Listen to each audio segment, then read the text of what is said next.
क्या आपने कभी सोचा है कि रामेश्वरम मंदिर का असली इतिहास क्या है और रामेश्वरम शिवलिंग का संबंध भगवान राम और रामायण काल से क्यों जुड़ा है?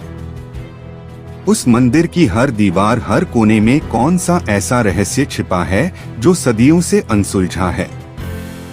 जब भगवान राम लंका पर विजय पाने के लिए रामेश्वरम में ज्योतिर्लिंग की स्थापना कर रहे थे, तो उन्हें इस अनुष्ठान के लिए एक पुरोहित की आवश्यकता पड़ी।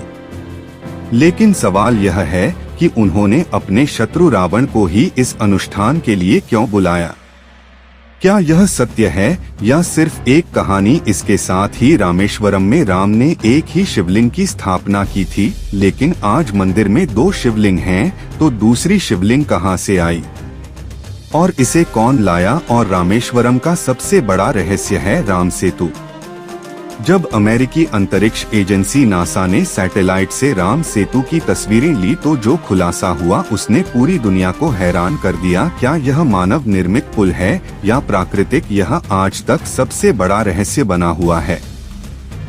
इसके अलावा रामेश्वरम का एक और चमत्कारिक रहस्य है इसके पानी में तैरते पत्थर। यह पत्थर पानी में कैसे तैरते हैं? क्या यह सिर्फ आस्था और चमत्कार का विषय है या विज्ञान का वैज्ञानिकों ने इस पर गहन शोध की है और उनकी रिसर्च रिपोर्ट से कई तथ्य सामने आए हैं, जिन्हें जानकर आपको इन रहस्यों का सच पता चलने वाला है।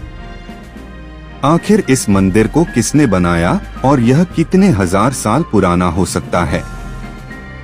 आखिर वहां मौजूद 2 शिवलिंग की कहानी में ऐसा क्या रहस्य है जो आज भी किसी को पूरी तरह समझ नहीं आया? और वह 22 कुंड, क्या उनका पानी सचमुच चमत्कारी है? क्या हर कुंड की बूंद बूंद में कोई ऐसा रहस्य है जिसे जानने के बाद आपका जीवन हमेशा के लिए बदल सकता है? इन कुंडों का एक एक पानी का स्वाद और गुण आखिर अलग क्यों है? क्या यह सिर्फ धार्मिक मान्यता है या इसके पीछे कोई अज्ञात शक्ति छिपी है? आखिर ऐसा क्या हुआ था कि पूरा शहर खंडहर में तब्दील हो गया? क्या यह सिर्फ एक प्राकृतिक आपदा थी या इसमें किसी प्राचीन शाप का असर था? उस वीरान जगह के हर पत्थर, हर धूल के कण में कौन सी अनकही कहानियां दबी पड़ी हैं? रामेश्वरम के रहस्यमय पत्थर जो पानी पर तैरते हैं, क्या यह सचमुच राम सेतु के अवशेष हैं या इन पत्थरों में कोई ऐसा जादू है जो विज्ञान के हर नियम को चुनौती देता है? क्या वाकई इन पत्थरों का रहस्य हमारे इतिहास से कहीं गहरे जुड़ा है और वह रहस्यमय मणि जो मंदिर के अंदर छिपी है, क्या उसके भीतर कोई ऐसी ऊर्जा है जो आज भी किसी को महसूस होती है? क्या उसका अस्तित्व सच्चाई है या महज एक पौराणिक कथा? क्या इस मणि के रहस्य को कभी कोई उजागर कर पाएगा? क्या गंधमादन पर्वत आज भी उन अनसुलझे रहस्यों का गवाह है जो केवल कुछ विशेष साधकों को ही दिखाई देते हैं? क्या वहां की चोटी पर चढ़ने से इंसान की आत्मा और शक्ति में कुछ बदलाव आता है? विलो कुंड का पानी आखिर इतना अनोखा क्यों है? क्या इस पानी में किसी खोई हुई सभ्यता के रहस्य छिपे हैं? क्या इस पानी का रंग, स्वाद और ताकत सिर्फ प्राकृतिक है या इसके पीछे किसी दैवीय शक्ति का हाथ है? तो चलिए आज इन सभी सवालों के जवाब जानने के लिए हमारे साथ अंत तक बने रहे। और हाँ, आपने अभी तक हमारी चैनल को सब्सक्राइब नहीं किया तो सब्सक्राइब जरूर कर लीजिए ताकि ऐसी और भी रहस्यमयी जानकारी हम आप तक पहुंचा सके। तो चलिए वीडियो शुरू करते हैं। भारत एक ऐसा देश है जहां अनगिनत ऐतिहासिक स्थल और प्राचीन मंदिर देखने को मिलते हैं और हर एक का अपना अनोखा महत्व और गौरवशाली इतिहास है। इन्हीं में से एक है रामेश्वरम मंदिर, जो न केवल अपनी सुंदरता के लिए जाना जाता है बल्कि अपने अद्भुत रहस्यों और धार्मिक मान्यताओं के लिए भी अत्यधिक पूजनीय है। रामेश्वरम मंदिर तमिलनाडु राज्य में स्थित एक भव्य हिंदू मंदिर है जो भगवान शिव को समर्पित है। इस मंदिर को दक्षिण भारत का काशी माना जाता है और यह 4 धामों में से एक है। यह केवल 4 धामों में एक प्रमुख धाम ही नहीं है बल्कि यहाँ स्थित शिवलिंग को भारत के 12 ज्योतिर्लिंगों में से एक के रूप में भी पूजा जाता है। धार्मिक मान्यताओं के अनुसार रामेश्वरम का संबंध त्रेता युग से है। यह वही स्थान है जहां भगवान राम ने लंका पर चढ़ाई से पहले भगवान शिव की पूजा की थी। रामेश्वरम का इतिहास और इसके रहस्यों को समझने के लिए हमें त्रेता युग में जाना होगा। जब भगवान राम को 14 साल का वनवास हुआ था, वनवास के दौरान भगवान राम, लक्ष्मण और माता सीता ने कई पवित्र स्थलों की यात्रा की। उनकी यह यात्रा अयोध्या से शुरू होकर नंदीग्राम, फिर श्रृंगवेरपुर, प्रयागराज, चित्रकूट, दंडकारण्य वन और वहां से पंचवटी तक पहुंची। इसके बाद भगवान राम दुर्ग और किष्किंधा होते हुए लेपाक्षी पहुंचे और अंत में रामेश्वरम पहुंचे। रामेश्वरम के समुद्र तट पर पहुंचने के बाद भगवान राम ने लंका पर विजय के लिए अपने आराध्य भगवान शिव की पूजा करने का विचार किया। सनातन धर्म के अनुसार किसी भी कार्य की शुरुआत विशेष पूजा और अनुष्ठान से होती है। इस पूजन के लिए भगवान राम ने हनुमान जी को हिमालय भेजा ताकि वहां से एक दिव्य शिवलिंग लाया जा सके। हनुमान जी तुरंत कैलाश पर्वत की ओर रवाना हो गए। इस अनुष्ठान को पूरा करने के लिए एक आचार्य की आवश्यकता थी। जब जामवंत ने बताया कि आसपास कोई योग्य आचार्य नहीं है, तो श्री राम ने एक अप्रत्याशित निर्णय लिया। उन्होंने लंकापति रावण को ही आमंत्रित करने का सुझाव दिया। रावण, जो शिव जी का परम भक्त और वेदों का ज्ञाता था, इस अनुष्ठान के लिए सबसे उपयुक्त था। जामवंत जी ने लंका जाकर रावण को निमंत्रण दिया। रावण सहर्ष अनुष्ठान में आने के लिए तैयार हो गया और अपने साथ माता सीता को लेकर रामेश्वरम पहुंचा। वहां गणपति पूजन, कलश स्थापना और नवग्रह पूजन के बाद रावण ने पूछा, शिवलिंग कहाँ है? श्री राम ने उत्तर दिया कि हनुमान जी शिवलिंग लेकर आते ही होंगे। लेकिन मुहूर्त निकलने वाला था। इस पर रावण ने कहा, देरी करना उचित नहीं होगा। सीता जी से कहे कि वह रेत का शिवलिंग बना ले। माता सीता ने सागर की रेत से शिवलिंग का निर्माण किया, जिसे रामलिंगम कहा गया। रावण ने विधिपूर्वक पूजा संपन्न कराई। पूजा के अंत में रावण ने दक्षिणा मांगते हुए कहा, हे राम, मेरी मृत्यु के समय आप मेरे समक्ष उपस्थित रहना, यही मेरी सबसे बड़ी दक्षिणा होगी। जब हनुमान जी कैलाश पर्वत से शिवलिंग लेकर लौटे तो उन्होंने देखा कि पूजा समाप्त हो चुकी थी। हनुमान जी यह देखकर निराश हो गए। भगवान राम ने उन्हें सम्मानित करने के लिए कहा कि रामेश्वरम में आने वाले भक्त पहले विश्वलिंगम और फिर रामलिंगम की पूजा करेंगे।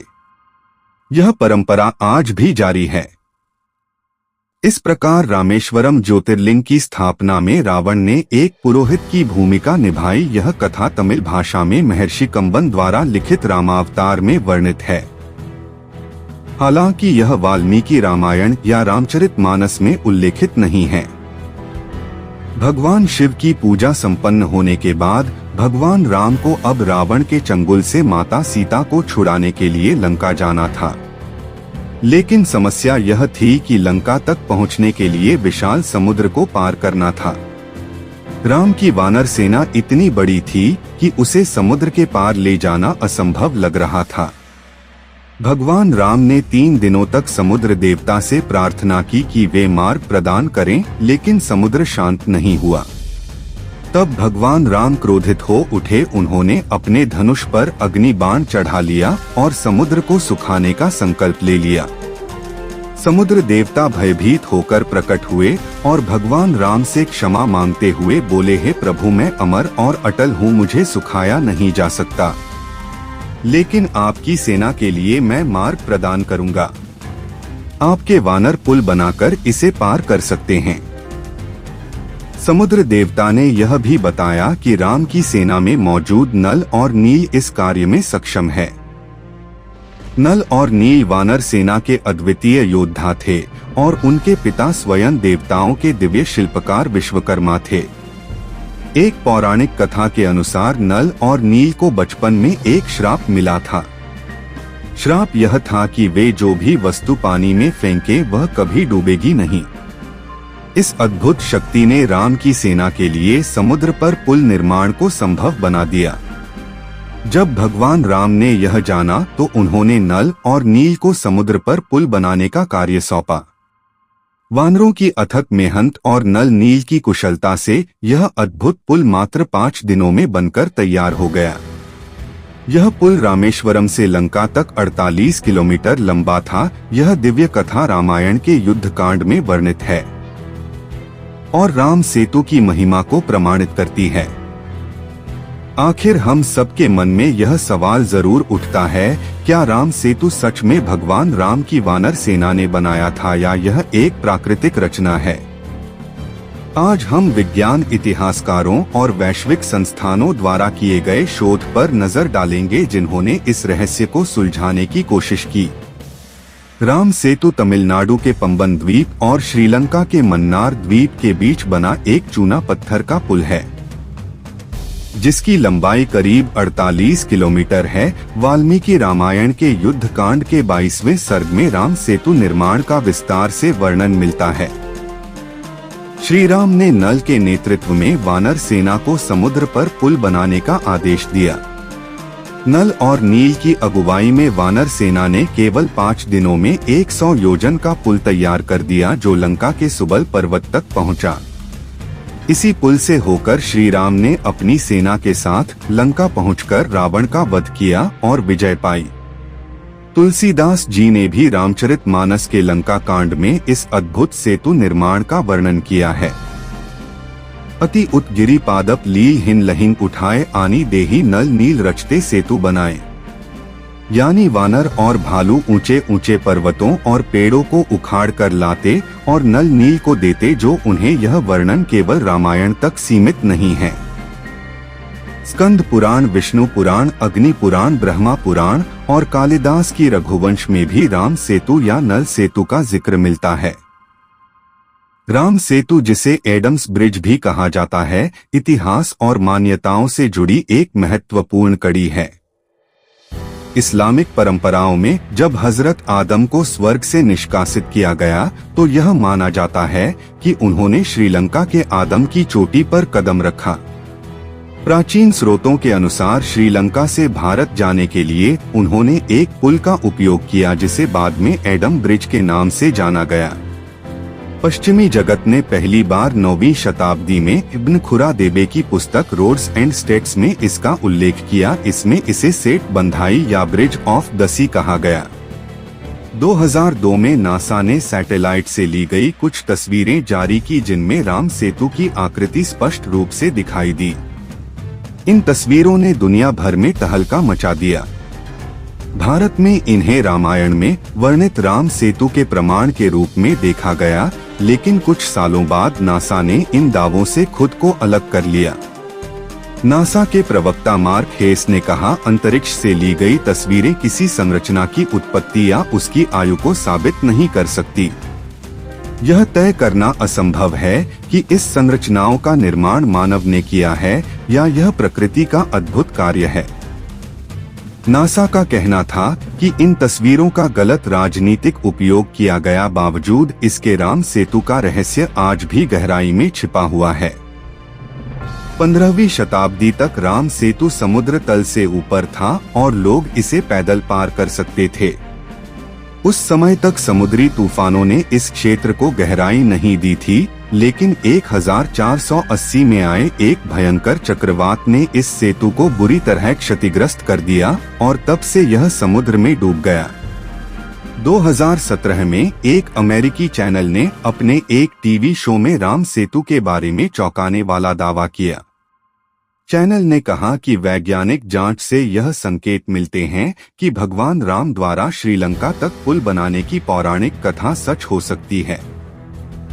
उनके अनुसार राम सेतु बनाने के लिए पत्थर दूर दूर से लाए गए थे और उन्हें रेतीले द्वीपों की श्रृंखला के ऊपर व्यवस्थित रूप से रखा गया था। लेकिन बड़ा रहस्य यह है कि यह पत्थर वहां कैसे पहुंचे। भूवैज्ञानिक विश्लेषण से और भी रोचक तथ्य सामने आते हैं। कई वैज्ञानिकों का कहना है कि इन पत्थरों की उम्र लगभग 7,000 साल पुरानी है। जबकि जिस रेत के ऊपर यह रखे गए हैं वह 4000 साल पुरानी है। यह विरोधाभास इस ओर इशारा करता है कि सैटेलाइट इमेज में दिख रही यह संरचना प्राकृतिक नहीं बल्कि इंसानों द्वारा बनाई गई हो सकती है। यह नतीजे रामायण की पौराणिक कथा को और भी मजबूत आधार देती हैं। राम सेतु पर विवाद तब शुरू हुआ जब तमिलनाडु के रामेश्वरम के पास सेतु समुद्रम शिप कैनाल परियोजना का ऐलान किया गया। 2005 में प्रधानमंत्री मनमोहन सिंह के नेतृत्व में यूपीए सरकार ने इस प्रोजेक्ट को लॉन्च किया। योजना के तहत राम सेतु के कुछ हिस्सों को तोड़कर रेत हटाई जाती थी ताकि समुद्री जहाज आसानी से गुजर सके। इस प्रोजेक्ट का उद्देश्य रामेश्वरम को देश का सबसे बड़ा शिपिंग हार्बर बनाना था। लेकिन इस फैसले ने पूरे भारत में विरोध की लहर पैदा कर दी। वैज्ञानिकों ने चेतावनी दी कि इस पुल के नीचे मौजूद टेक्टोनिक प्लेट्स पहले ही कमजोर हैं और किसी भी छेड़छाड़ से भयानक प्राकृतिक आपदा आ सकती है। वहीं पर्यावरणविदों ने कहा कि यह इलाका 36 हद से अधिक दुर्लभ समुद्री जीवों और पौधों का घर है। राम सेतु को नष्ट करने से इस संवेदनशील इकोसिस्टम को भारी नुकसान पहुंचेगा और मानसून चक्र भी प्रभावित हो सकता है।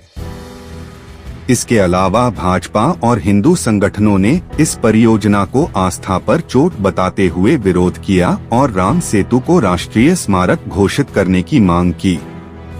उनका कहना था कि यह केवल एक पुल नहीं बल्कि भारतीय सांस्कृतिक और धार्मिक विरासत का प्रतीक है। जब 2007 में कांग्रेस के नेतृत्व वाली यूपीए सरकार ने सुप्रीम कोर्ट में हल्फनामा दायर किया था, जिसमें यह दावा किया गया था कि वाल्मीकि रामायण में वर्णित भगवान राम द्वारा बनाए गए राम सेतु के पीछे कोई वैज्ञानिक और ऐतिहासिक प्रमाण नहीं है। लेकिन जैसे ही इस बयान ने धार्मिक भावनाओं को भड़काया और पूरे देश में विरोध हुआ, सरकार ने जल्द ही अपना हल्फनामा वापस ले लिया। हाल ही में भारतीय अंतरिक्ष अनुसंधान संस्था इसरो ने नासा के ISAT-2 उपग्रह के साथ मिलकर राम सेतु का एक विस्तृत नक्शा तैयार किया, जिसे एडम्स ब्रिज भी कहा जाता है। यह नक्शा 10 मीटर रेजोल्यूशन के माध्यम से राम सेतु की संरचना को दिखाता है। इसके लिए 2018 से 2023 के बीच 6 वर्षों तक डेटा जुटाया गया। यह शोध इसलिए महत्वपूर्ण है क्योंकि यह इस प्राचीन संरचना के निर्माण और क्षेत्र के इतिहास के बारे में नई जानकारी प्रदान करता है। राम सेतु का लगभग 99.998.2% हिस्सा उथले पानी में डूबा हुआ है और इस पर अध्ययन जारी है। वैज्ञानिक और इतिहासकार अभी इस पर रिसर्च कर रहे हैं। यूरोपीय अंतरिक्ष एजेंसी ने हाल ही में राम सेतु की एक आश्चर्यजनक तस्वीर जारी की है, जिसे एडम्स ब्रिज के नाम से भी जाना जाता है। यह तस्वीर कोपरनिकस सेंटिनल-2 उपग्रह द्वारा ली गई है। इस तस्वीर ने राम सेतु के रहस्य को और गहराई से समझने का मौका दिया है। वैज्ञानिक और शोधकर्ता अब इस संरचना के बारे में नई जानकारी जुटाने में लगे हैं। आपसे एक सवाल है, क्या राम सेतु वास्तव में भगवान राम की वानर सेना ने बनाया था या यह केवल एक प्राकृतिक संरचना है? अब हम बात करेंगे रामेश्वरम के तैरते हुए पत्थरों की, जिन्हें सेतु कराई के नाम से जाना जाता है। यह पत्थर हिंदू महाकाव्य रामायण से जुड़े हुए हैं। कहते हैं कि भगवान श्री राम ने रावण तक पहुंचने के लिए इन्हीं पत्थरों का उपयोग कर लंका तक राम सेतु पुल बनाया था। स्थानीय दर्शनों में हनुमान मंदिर में तैरते हुए पत्थरों के दर्शन करना एक अद्भुत अनुभव होता है। यह पत्थर पानी पर तैरना एक लगभग असंभव घटना मानी जाती है, क्योंकि इनका वजन अन्य पत्थरों के समान है, जबकि कुछ लोग इसे ईश्वरीय चमत्कार मानते हैं। वैज्ञानिक आमतौर पर इसे नकारते हैं, लेकिन यह सच है कि आप इन पत्थरों को अपनी आंखों से देख सकते हैं, छू सकते हैं और चाहे तो इन्हें अपने घर भी ले जा सकते हैं। भूविज्ञान के अनुसार पत्थरों का पानी में तैरना कोई चमत्कार या ईश्वरीय शक्ति नहीं है। लेकिन इन पत्थरों से एक पूरे सेतु का निर्माण करना किसी चमत्कार से कम नहीं है। यह तैरते हुए पत्थर वास्तव में प्रकृति के अद्भुत चमत्कारों में से एक हैं, चाहे यह श्री राम के स्पर्श की कृपा पर आधारित हो या नहीं। यह एक ऐसी घटना है जो दर्शकों को हमेशा आकर्षित करती है। रामेश्वरम शहर से लगभग 1.5 मील उत्तर पूर्व में स्थित गंधमादन पर्वत एक छोटी सी पवित्र पहाड़ी है। मान्यता है कि हनुमान जी ने इसी पर्वत से समुद्र लांघकर लंका जाने के लिए अपनी ऐतिहासिक छलांग लगाई थी। यह वह स्थान है जहां भगवान राम ने लंका पर चढ़ाई के लिए अपनी विशाल सेना का संगठन किया था। इस पर्वत पर आज एक भव्य मंदिर स्थित है जिसे पादुका मंदिर कहा जाता है। इस मंदिर में भगवान राम के पवित्र चरण चिन्हों की पूजा की जाती है, जो श्रद्धालुओं के लिए आस्था और भक्ति का केंद्र है। रामेश्वरम में स्थित पंचमुखी हनुमान मंदिर। यह मंदिर रामेश्वरम मंदिर से केवल 2 किलोमीटर की दूरी पर स्थित है और अपने अद्भुत इतिहास, धार्मिक महत्व और वास्तुकला के लिए प्रसिद्ध है। यहाँ के दर्शनीय स्थल और धार्मिक मान्यताएं इसे भारत के सबसे महत्वपूर्ण तीर्थ स्थलों में से एक बताते हैं। इस मंदिर का मुख्य आकर्षण भगवान हनुमान की पंचमुखी प्रतिमा है। मान्यता है कि यहीं पर भगवान हनुमान ने सबसे पहले अपने मुख के दर्शन कराए थे। पंचमुखी हनुमान जी के इन 5 मुखों का अर्थ है कि वे सभी दिशाओं में अपने भक्तों की रक्षा कर सकते हैं। यह मुख क्रमशः ईशान, दक्षिण, पश्चिम, उत्तर और आदित्य की ओर मुंह करके स्थापित हैं। इसीलिए भक्तों का मानना है कि यहाँ आकर श्रद्धा से की गई पूजा से सभी प्रकार की परेशानियों से मुक्ति मिलती है। अब जानते हैं रामेश्वरम के 22 पवित्र कुंडों के रहस्य के बारे में। पौराणिक कथाओं के अनुसार जब भगवान श्री राम लंका पर विजय प्राप्त कर माता सीता को लेकर लौट रहे थे, तब उन्होंने गंधमादन पर्वत पर विश्राम किया। वहां ऋषि मुनियों ने भगवान राम को बताया कि रावण एक ब्राह्मण और उसके वध के कारण उन पर ब्रह्मा हत्या का दोष लग गया है।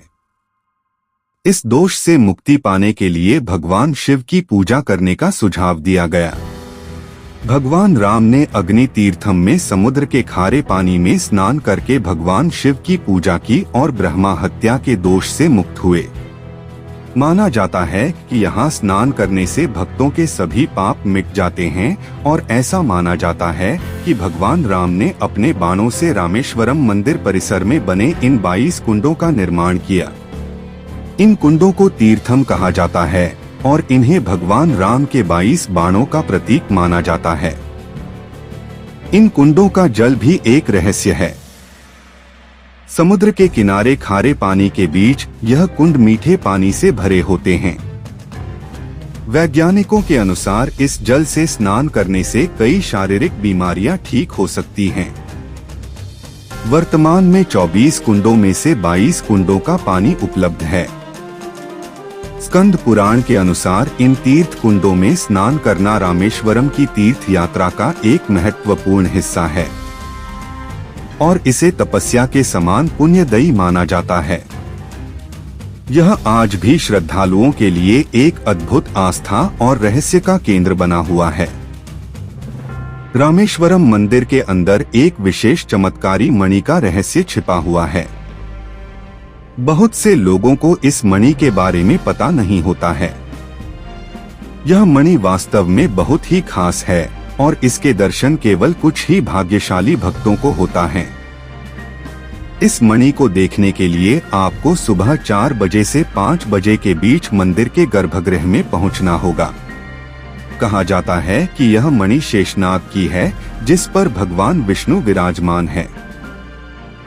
धार्मिक मान्यता के अनुसार जब भगवान श्री राम ने यहाँ शिवलिंग स्थापित किया था, तब शेषनाग ने अपनी मणि को शिवलिंग के ऊपर स्थापित कर दिया था। इस मणि का विशेष महत्व है और इसे चमत्कारी माना जाता है। भक्तों का विश्वास है कि इस मणि के दर्शन से उन्हें असीमित शुभ फल प्राप्त होता है। रामेश्वरम में स्थापित जटायु तीर्थम का पवित्र मंदिर जटायु के सम्मान में बनाया गया था, जो भगवान राम के सबसे वफादार भक्तों में से एक थे।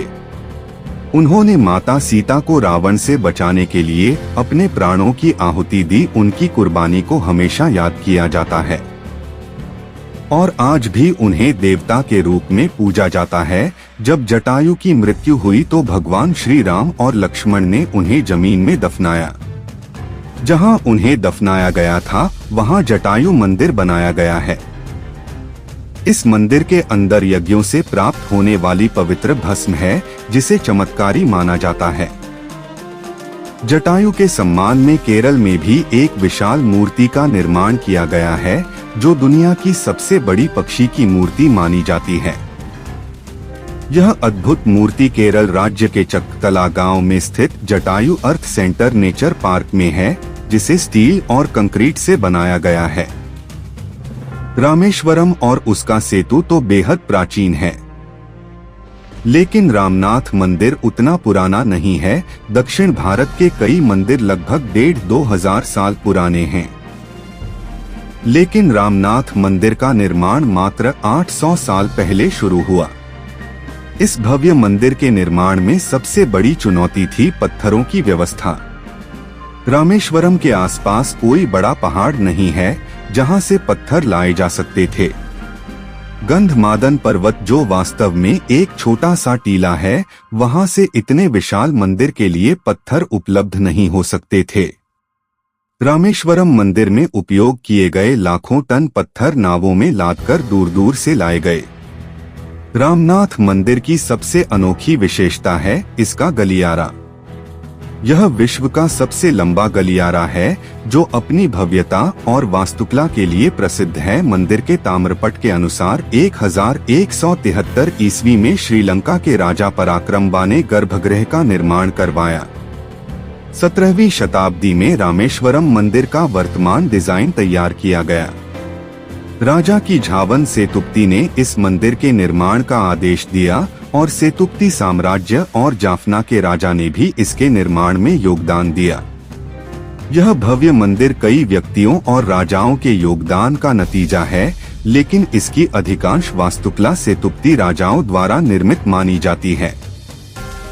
तो दोस्तों, यह थी रामेश्वरम राम सेतु और शिवलिंग के इतिहास और रहस्यों पर आधारित हमारी खास वीडियो। तो अगर आपको यह वीडियो पसंद आई हो तो कमेंट सेक्शन में हमें जरूर बताएं कि आपको इसका कौन सा हिस्सा सबसे ज्यादा दिलचस्प लगा।